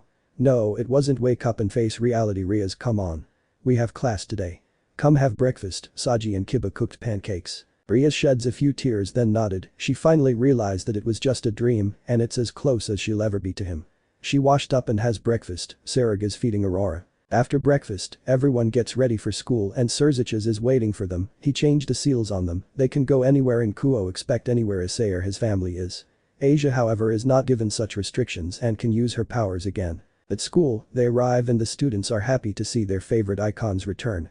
Saji goes straight to Sona's office and barely spoke, he just did his job as her pawn. The students wanted to ask why they were gone for so long, but seeing their sad faces is reason enough to give them some space. Asia's face adorned a small smile. Issei's school friends met her and privately congratulate her on having her child.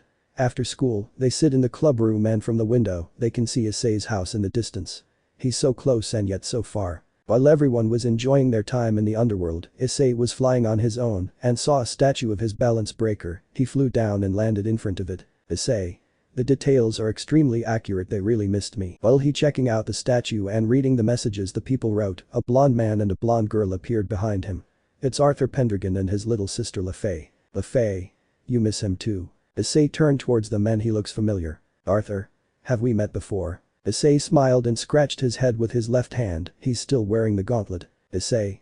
No, I don't think so. He spoke sarcastically, they didn't recognize his voice, but that gauntlet is a dead giveaway. Lefay. Issei Hiauto. Arthur. It can't be, you look and sound nothing like him. Issei. I understand the confusion, I've aged a few years since you last saw me, but it really is me. Lefay. The Graben Dragon is back. Issei. Keep your voice down. The people nearby heard her shout and they rushed over. Issei is now instantly surrounded by people who are asking for autographs and start taking pictures with him. Some point out the obvious differences between the Graben Dragon and the man that stands before their very eyes. He's taller, dragon-like, a small beard, eye color, fangs and a far hexier voice. Issei. I understand your confusion everyone, but it really is me, I was going through some obvious changes that's why I had to leave. Sorry for making you all worry. Fan. Prove it to us that it's really you. Use balance breaker. Issei. Balance breaker is no joke, so no. The crowd is starting to doubt if it's really him again. Issei. But I'm still me. I just grew up and learned to more than I could before. Lefay. More. Issei. That's right. It's a long story. I went to a different universe where I met many amazing people and did some good. I even brought back proof. He grew dust crystals in his palm and shows them the elemental powers they possess. They still were not convinced that it's him, so he used magic and looks like his old self, then said the one word that everyone knows. Issei. Oppai. The crowd is now convinced and news spreads, the media showed up, but Arthur and Lefay help him escape.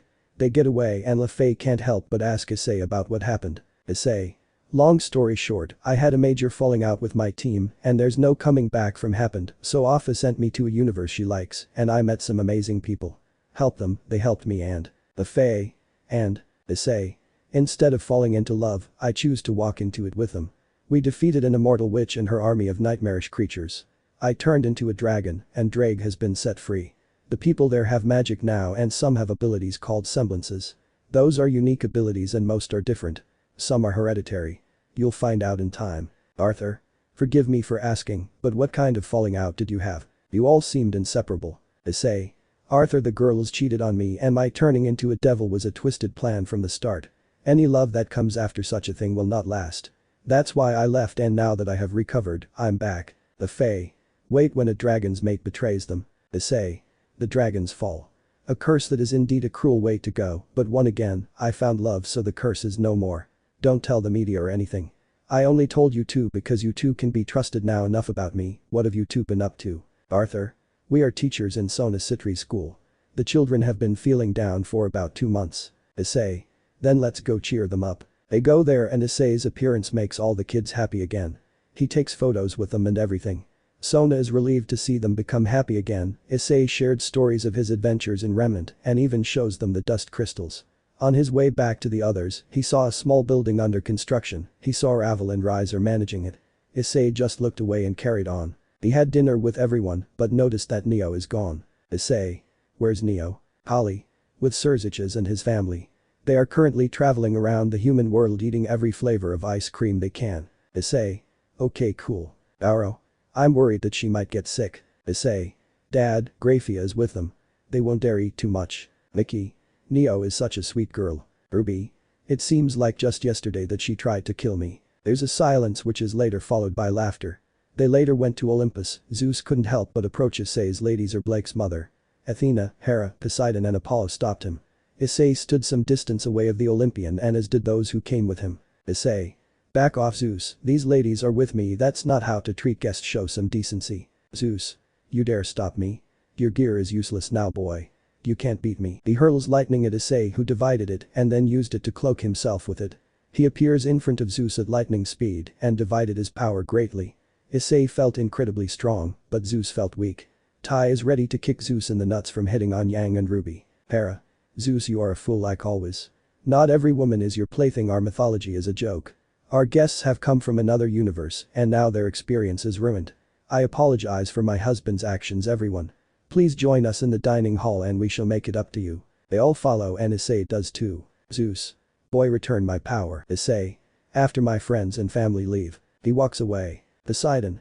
Why can't you control yourself brother? Athena. Why don't all of you go make sure our guests have a pleasant experience? I'll keep Zeus somewhere he can't bother Issei Kyodo or anyone. We owe him that much. Everyone except for Zeus and Athena leave. Athena takes Zeus somewhere far. Athena. We made a deal with him, all he wants is to show his friends and family everything that there's to see. To broaden their minds and learn from us. They do not seek to hurt us and he's earned the right to be here. It's only a friendly visit and that's it. Zeus.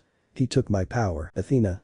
Because you tried to force yourself on the women in front of their lovers, his mother included, I honestly don't know why you're the king of Olympus. She locked him away and went to Issei and the others. Issei is currently apologizing to everyone for taking away Zeus's power for the time being. He found out most of Olympus sides with him because Zeus has been going around way more than usual and bucking everything and anything he can. Issei, who is a former super pervert, was physically disgusted. He can't help but think that is how others felt about him, he was a pervert. Issei. Oh, so glad I turned my life around. I'm sorry about Zeus, I will give his power back to him. Apollo. Do us a favor and take away all of his powers, he's been nothing but trouble anyways. Ha. Hera. He may be joking, but I agree completely. Someone should replace him. Ruby. I wonder if Nora would make a good replacement. Ha. Back in Asgard, Nora starts laughing again and Ren is shivering. John and Purah are confused but try to calm Ren. Back to Olympus. There's a feast and a party. Ruby got to see Zeus's true nature and understands why Issei had asked to cover her ears when he was sharing his knowledge back in Remnant. Afterwards, Issei gave Zeus his power back, all of Olympus made sure he didn't start any more problems. Issei sent everyone back to Remnant as per their request, they traveled a lot and Gira needs to help disband the White Fang as they have new territory, resources etc. They took their bikes too. Hazel and rwby are currently riding on the roads in Vale. Issei stayed in Kuo with his parents, Irina and Kuroka. They are currently having dinner, then Neo showed up, she's shaking like a vibrator on the highest setting, but that smile of hers is strange. Issei. Neo, you okay? Neo. Oh yeah, she looks super pale, so Irina placed her hand on her head. Irina. Her skin is ice cold. Mickey. Neo sweetie, come lie down. Neo. I'm Fee. Boru. No, you're not. Neo. Yeah, Sneeze. Kuroka. Does she have a cold? Neo. I think so. They take her to the living room couch and she sits down. Irina makes a hot cup of tea for her. Irina. Drink this. Neo. Thanks. Sneeze. Issei. How did you catch a cold in the summer? Neo. Sniff. Do I have a story to tell you? Flashback to the misadventures of Neo, Surzich's and family. The four are currently teleporting from country to country and checking out all the ice cream factories. They arrive at factory that makes Belgian chocolate. Neo got a taste of it and is instantly hooked on it. They seize large containers of it being taken away into a storage unit. Surzich's and Graphia are busy looking after Milicus since his childlike curiosity is making him want to run around. Neo follows the workers in a stealthy manner and entered the storage unit. She finds a small container and opened it. She started to eat but failed to notice that the workers left the storage room and shut the door. The loud sound of the thick metal door alerted her and sees that she's locked in. Neo. Oh shit, can anyone hear me? I'm locked in. She starts banging on the door and the walls, but the noise in the factory is too loud. Neo. Damn, it's cold in here. She starts to feel cold. Her aura can only protect her for so long. Back with the family. They are still checking out the chocolate being molded and Graphia noticed something. Graphia. Honey. Surzich's. Yes dear. Graphia. Where's Neo? Milikus looks up. Surziches turns pale. Surziches. Milikus, look for Neo with your mother. Issei is going to be mad if something happens to her. Spread out. The three are running around looking for her, they can't find her at all. Neo's aura is depleting faster and faster as the temperature drops. After a few minutes her aura broke and the cold hits her like thousands of needles poking her skin. Neo. Well, I had a recently good run. Roman, I'm coming home and I'm bring all this chocolate with me, ha ha ha ha ha. Surziches is running around looking for her and he stops by the cold storage unit. Surziches. Neo, where are you? Neo. She can hear his voice and bangs on the walls. It's so cold that if her arms moved and slower, then she skin would have started sticking to the cold walls. Surziches hears the noise and opened the lock from outside. He sees her shivering and gets her out of there. They all get together and she asks them to take her to Issei. End of flashback. Neo. So that's what happened. Sneezes. Hiroka laughed. Irina gets a blanket for her and Issei gets a pillow. His parents make chicken soup for her and already she's feeling better. A little while later, she has a fever and they are taking care of her. Surziches, Grafia and Milikus visit and apologize for their negligence. Surziches. I am so sorry. I failed to keep an eye on her. Grafia. I expected something to go wrong but not this. Milikus. Will she be okay? Issei. She'll be fine. Just a small fever and it's alright. She's the one who wandered off and get herself locked in a freezer. I can't really blame her that much. She never got to have a normal childhood and to see her favorite comfort foods in such variety was just too much joy. I look after her. You don't have to worry. They feel relieved and go back. Issei and his family stay by her side. His mother gives her more soup. Neo. Delicious, thanks mom. Everyone's eyes widen and then followed by the smile. Neo just realized what she called her. Neo. I mean Mickey immediately hugs her. Mickey. I have another daughter. Neo is now experiencing the love of a mother, the love of a father as Goru joins the hug. Goru. Our little Neo. Issei. Welcome to the family, Neo. Neo couldn't help but cry as she now has a family to call her own. She slept in their arms. Irina takes Issei to their special room and have some fun. Kuroka goes to visit Kaneko. Irina and Issei had a long session of intimacy as he regained some of his former strength. Irina is currently asleep in his arms and he holds her hands. A lot of thoughts are going through his mind, but one in particular is on top of the list. He smiles because of it and isn't afraid in the least. He watches the video of Tai using his semblance against Tannon and later meets up with his old school buddies. He shows them the video and they lose their minds. He starts his physical training again using old methods with adjustments. Azazel and Ajuka are still developing new technology and materials. The dust crystals infused with the crystals used in the evil pieces have led to a new discovery. Ajuka immediately tested it out on a volunteer. He fused one of the new pieces with her and she can now control ice. Another test subject is given a different piece and he can manipulate lightning. The fusion process was painless and the powers are in perfect control. It's an amazing breakthrough. The different materials they got from Remnant were fused with materials from the DxD verse. They created many new elements and more. There's even a super dense metal that's almost invulnerable, but still lightweight. However, its amount is very small. Azazel decided to save it for later as there aren't any applications for such a small amount. He takes a break and goes to Remnant. He hangs out with Crow and Clover. Ajuka also took a break too, but his mind is filled with what ifs regarding everything. He's writing down everything that comes to mind. They have already built the vehicles they have in Remnant and they are working flawlessly. They are so efficient and there's no high amount of exhaust that can cause any pollution. They plan of giving this technology to less developed countries. The gauntlets for mixing elemental powers are also complete. Testing revealed great results. Back in Remnant, Weiss is showing off the bike to her family, Ruby and Yang showing off theirs. Even Penny gets to ride it later when Ruby shows her how. Her father Pietro can't help himself and must know more. He later reverse engineers it and makes bikes that produce next to no emissions. That's the only change he made and the rest is just the same. Ambrosius helped create the bikes once the specs were complete. They have been good friends for quite some time now.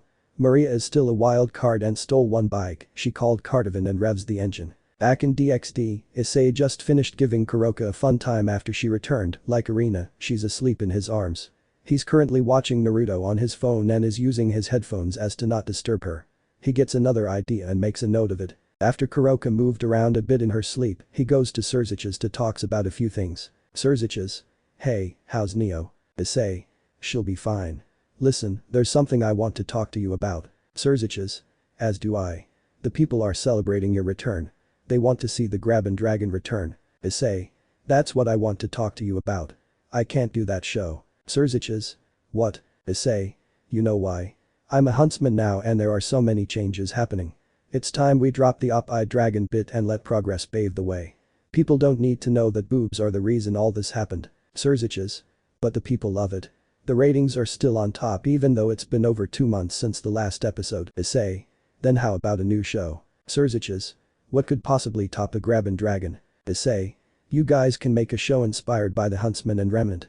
A whole new universe is always better than boobs. I can't believe that I was such a weirdo back then. Anyways, what do you say? Surziches. It's an interesting idea with many possibilities. Perhaps a new show would be great. We're already getting ready to apply the technology we acquired from them and they are doing the same with our technology. We're even sharing fruits and vegetables. Their medical knowledge is going to need some testing to see if it applies in the human world. Issei. Anything I can do to help? Surziches. No, you've done more than enough for both universes. Just leave the rest of it to us. Issei knows Surziches well enough to know that he doesn't like working that much when everything is peaceful and yet he's completely into his work. Issei. Something is bothering you deep down. He froze. Surziches. Sigh yes. Issei. It's your sister, right? Surziches. You know me so well. Yes, it's Ria's. I'm still boiling deep down because of her actions and the actions of her peerage. Even though they have been punished. Issei. I'm still pissed off but look at the bigger picture, everything worked out. That book about our lives has ended so let's start writing a new one. We got plenty of new characters. Surziches. And here I am look at one that is old and new at the same time. Issei. HMP I guess I am both. You ever want to grab a drink with us guys, then let us know. I know a good bar in Vale. Surziches. You read my mind. Issei goes to Remnant, he's at Beacon and is welcomed by everyone, the people want autographs and take photos with him. He is later walking around the academy grounds and runs into Ospen drinking his coffee. They have a friendly chat and catch up. Issei's eyes see the communication tower on which he stood during the attack, how he took the lives of the White Fang members, how the rain washed away the blood, and how the sight of him made everyone focus on him and only him. Ospen. You gave them the chance to retreat. They chose their path. Issei. High Leader Gira is going to disband the White Fang. There will be some who will disagree with him and chaos will follow. Ospen. But this time, we'll be ready for them. You should go and see the developments we are making. One of them is here. Issei. Ospen walks towards a storage room with a large door, Issei follows, and Ospen opens it. He sees a Remnant chopper. Ospen. Ambrosius and Pietro have been busy. Issei. I'll say a classic chopper made from Remnant tech. Ospen starts it up and the engine roars, the room shakes, and even the students hear it. Ospen. None of the exhaust, all of the fun. Issei opens a portal to his house in Kuo and brings his bike. They ride off the campus in style. The students see the coolest headmaster and the strongest huntsman from another universe ride off. They go to Junior's club and Issei sees 2 bikes he recognized. Ospen is letting people admire the bikes. Issei approached the owners of the bikes. Issei. Hello, ladies. They turn around in style. Yang. Hello, handsome. Ruby. Care to join us for a drink? Issei. As if I would say no to you ladies. The 3 have drinks together.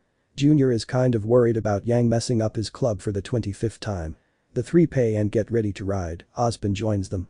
Issei sees a truck on the road. Issei. I'm just going to go around it said no gamer ever. His eyes light up and he speeds up. He uses the truck as a ramp and launches himself. He spreads his wings and glides down to land safely. He's riding a chopper and it's not designed for stunts. Yang. Awesome, Ruby. Issei you mad lad. Ospen.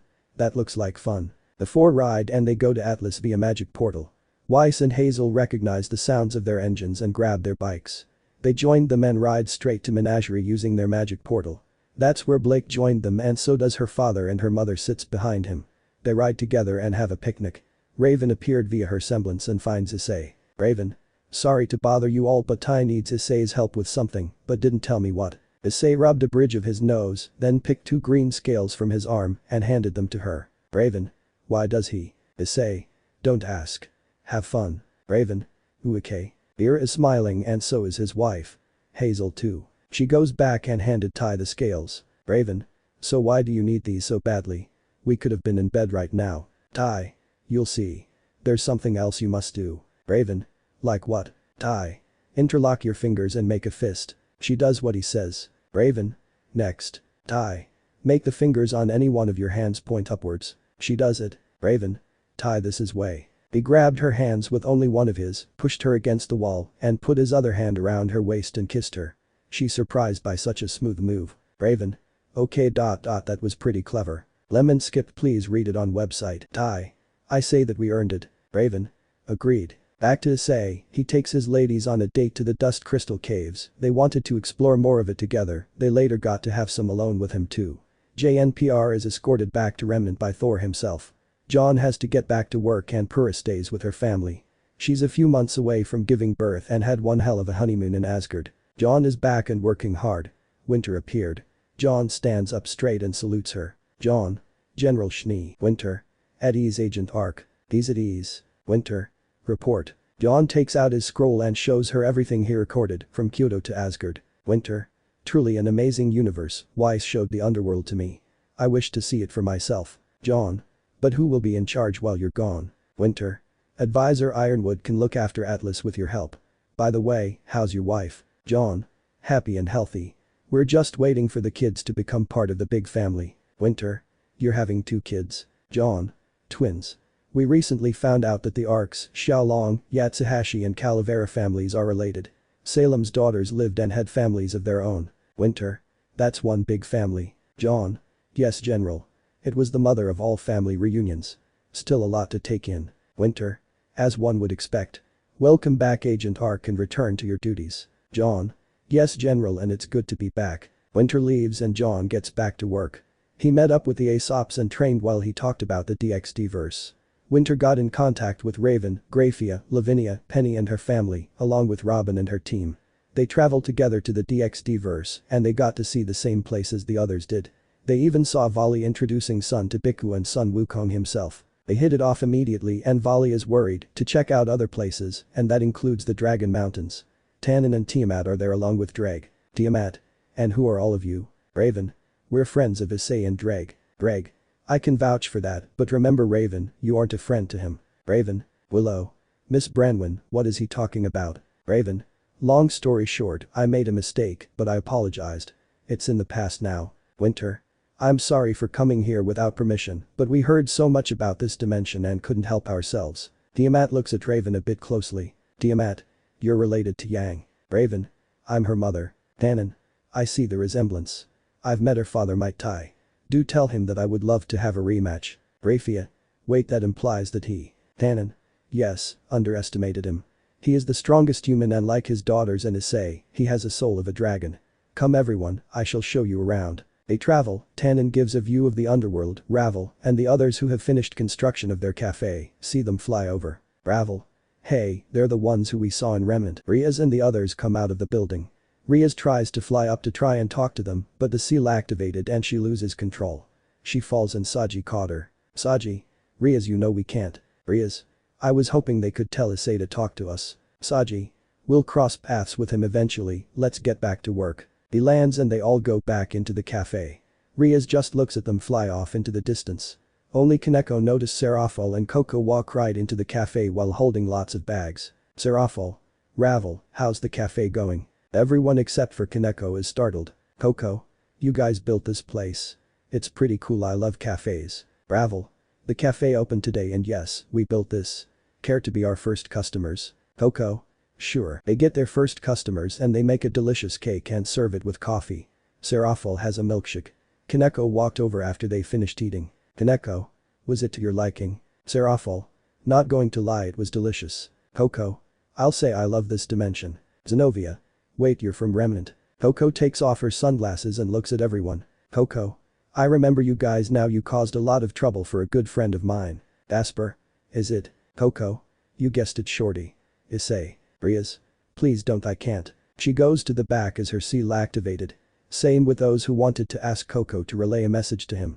Those who didn't just got back to work. Coco. Look, I don't know you guys all that well, so I'm not going to judge, you're people too, and you made a mistake here and there. Nothing works out perfectly for everyone, so just learn from it and continue living. You guys built this cool cafe and if it's okay with you, I'd like to be a regular customer here. Serg. We'd like that. Seraphol. What would you guys call this cafe? Riser. Issei gave us a great name. Ravel. It's called the Sweet Phoenix. Coco. Nice. Tannon and the others are now at the training field. He is telling them about Issei's training, how weak he once was, and how he barely survived every attack thrown at him.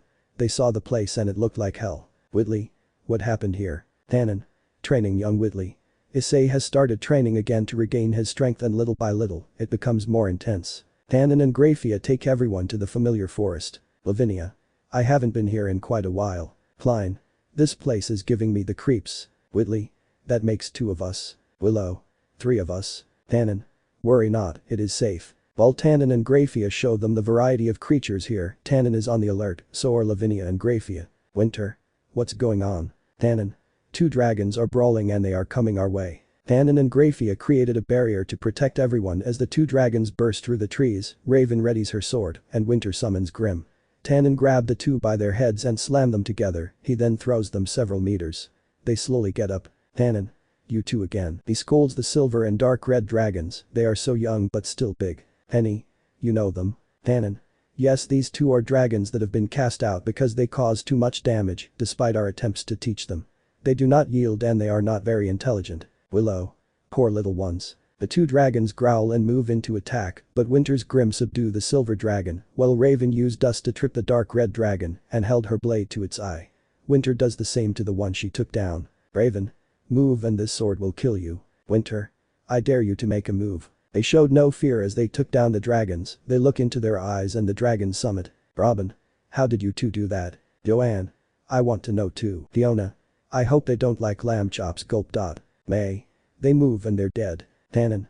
You 2 may have subdued them, but congratulations. Everyone is looking at him with confusion. Tannon. You 2 are now their mothers in a way. Everyone.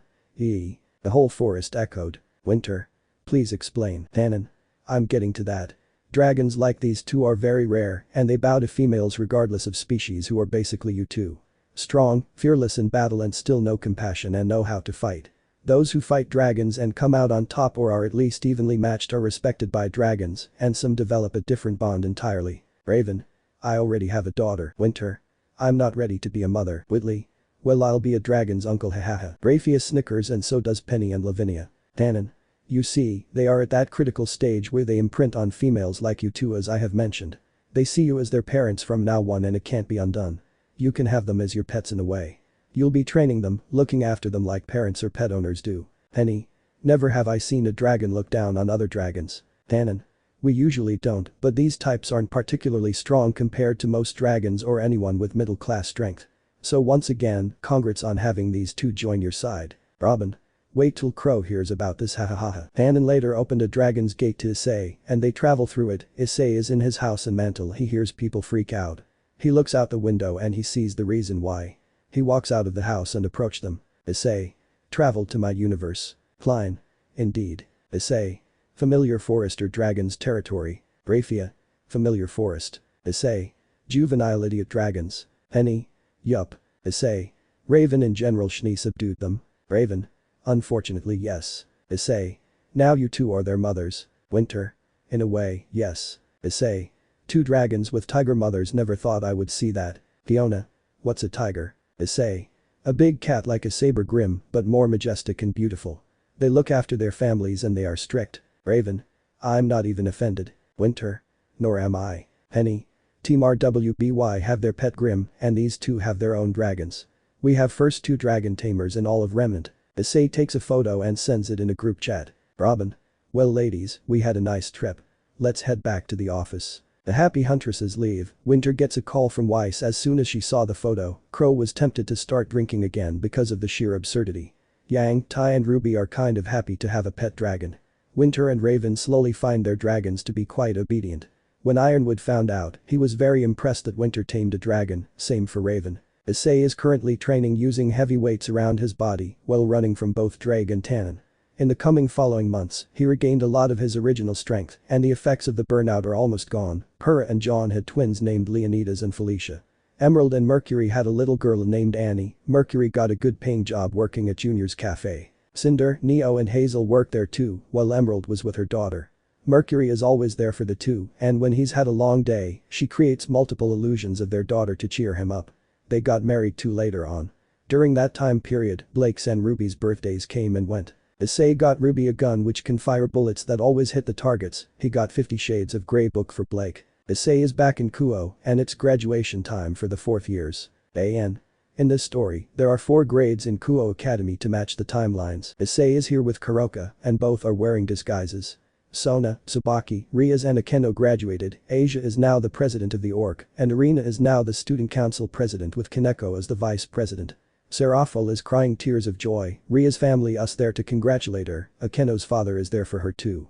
They are now off to college. Asia is at the clubroom by herself while the others are out on their jobs. Asia. Sigh. She hears a knock on the door. Asia. Come in. Issei entered along with Kuroka. Issei. Hey Asia, congrats on becoming president of the org. Kuroka. Congrats. Asia. Thank you both. I'm happy that you came. Kuroka. How's Aurora? Asia. She's great, Serg is in the washroom changing her. Issei. Alright. Serg comes out of the bathroom while holding Aurora. Kuroka. Speak of the devil. Serg. Oh hello Miss Kuroka. Hey Issei. Kuroka. Hi. Issei. Hi. Kuroka. She's so cute. Serg. You can hold her if you want. Kuroka. May I, Asia? Asia. Of course. Serg hands his daughter to Kuroka who is gushing over her cuteness. Issei just smiles at the two. Kuroka. She's gotten a little bigger and she has your eyes Asia. Asia. She does. I'm so happy to have her in my life. While the ladies talk, Issei stands by the window and looks at the graduated students. He can't help but think that if he didn't run, he would be closer to graduating with his friends. He sees Serg's reflection on the glass. Serg. Issei. Issei just looked at his reflection. Issei. There's nothing you can say or more accurately, there's no point in saying anything.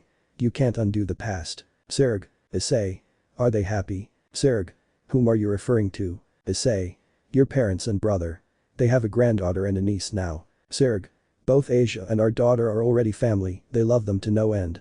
Even my peerage is protective of them. Aurora is the best thing that ever happened to me but I feel like I took that away from you. Issei. Just look after them. That's all you can do now. Issei sees his school buddies waving at him from outside. Issei. Honey I'll be back after a bit. Kuroka. Sure thing love. Issei leaves the room. Aurora starts crying. Asia. She's hungry again. Serg pulls out a bottle from a bag and feeds his daughter. There's another knock on the door and Kaneko entered. She hugs her sister and she brought food.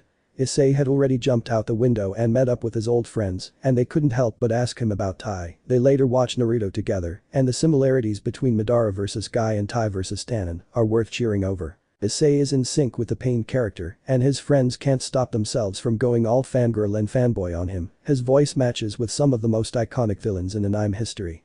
When he got home, all of his girlfriends ambush him and take him to the special room. They tie him to a chair and lock the door with all of them inside. Issei.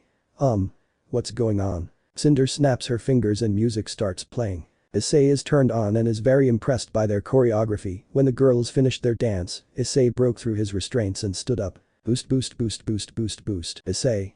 All of you went through a lot of effort and I'll make sure that it'll be worth it. He slapped their asses by using his tail and he raised his hand, he snapped his fingers and all of their clothes were ripped to shreds. He uses partial transformation and he's ready. Issei. Do as you please. Lemon skipped please read it on website. Ruby moves and helps Blake move to the side. Cinder, Irina and Yang let go of Issei. He also stands up straight and they surrounded Kuroka. Kuroka.